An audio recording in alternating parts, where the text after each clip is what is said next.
So I wonder, talking about that shift in the way you see food in the kitchen, one thing you mention in your book is that you've always had a bit of a resistance to exercise, and that's probably your biggest challenge. Is that something that's shifting now? And do you think that the way that your body has changed has shifted your sort of approach to exercise, or what you're going to do going forward? Yeah. Good point. So this is something that's still a work in progress for me, as I've mentioned in the book. At first, the first day I meet with the fella in the gym, that was the first time I'd ever set foot in any gym anywhere in my life. It was like walking into the lion's den. It was just the most terrifying thing in my mind. But I faced that fear and gone through with it anyway. And, I can be grateful for having gone through that, looking back on it, but it was a really tricky thing for me at the time. What had prevented me from really going to a gym and establishing an ongoing gym habit to that point, and it was not so much the case now. Back in those days, I didn't want to be seen as standing out. I'm just so self-conscious as anybody who's of that size likely is. And I just didn't want to stand out any more than was absolutely necessary. And I talked to a few people about this back in the day. What are the prospects? How might someone of my appearance survive in a gym-type environment? Like, are there secret side entrances for fatties to be able to sneak in and sneak out so that nobody knows you're even there, that sort of thing? And the general responses people would say to me was, oh, no, everybody's just doing their own thing, don't worry about it. But I couldn't not worry about it, because in my position, I'm just so self-conscious, having dealt with the judgment, whether it's passive or active or whatever, to whatever extent. I've felt that my whole life, and in an environment like a gym, that's just, magnified hundredfold. So that was a major barrier to me adopting any sort of gym habit historically. Now, actually, we're back to that gym the other day and paid the fella a visit. I consider him a friend now, obviously. And as I said to him that day, I feel like that particular barrier to me taking up a gym habit is no longer there, because I'm not the elephant in the room that I used to be.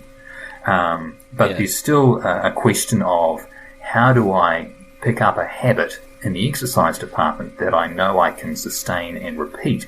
When I go back to the dietary change, I was determined to work the diet in such a way that I could manage it on a day-by-day basis. I'd have a meal and think, after the whole experience of preparing it, cooking it, eating it, doing the dishes afterwards even, that was okay, right? In my mind, that was okay. I could manage that. Can I do that again tomorrow? And if the answer is yes, then I know I'm on my way. But if I don't get the exercise right, I try something that's too hard, for example, I'm left absolutely exhausted, I'm just dribbling mess on the floor, and there's no enjoyment in that. So there's no incentive for me to want to go back and ruin myself again the next day. So in my mind now, the key challenge is to just find something that, like I've already done with the diet, what can I do with the exercise, and find a habit that I can enjoy and appreciate on the day, and to be able to say to myself, can I come back and do that again tomorrow? And if I can answer yes, then that's my way forward there. Well, yeah, it got me thinking somewhat on your behalf, and obviously I have my own biases, but I mentioned very early when we started talking about this idea that came up, that really what you were talking about was efficiency of eating. And the previous model just wasn't an efficient way to approach it. This vacuous sort of idea of eat less, move more. And what it looked like you had done throughout your journey and what you relayed in the book is that you simplified it into the key, most impactful things that were going to work for you. So obviously, I'm biased towards strength training. But when we look at the evidence, strength training is far and away the most effective form of training for long-term health and body composition and all those things. Now, interestingly, it probably also requires the least time input of any of the training modalities. So I wonder if you'll gravitate towards strength just purely based on that sort of efficiency and bang for buck. Can I tell you a secret? I bought my... Of course you can. It's not a secret anymore because it's going to go out to many people. It was a few months ago that I bought my first ever pair of dumbbells.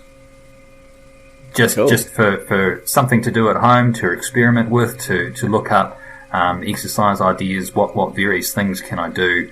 A lot of people have suggested that very much the same thing along the lines of what you have, and certainly going forward as we get older, the need to retain our lean body mass becomes that much more important, and food will do enough of that, keep the protein up, etc.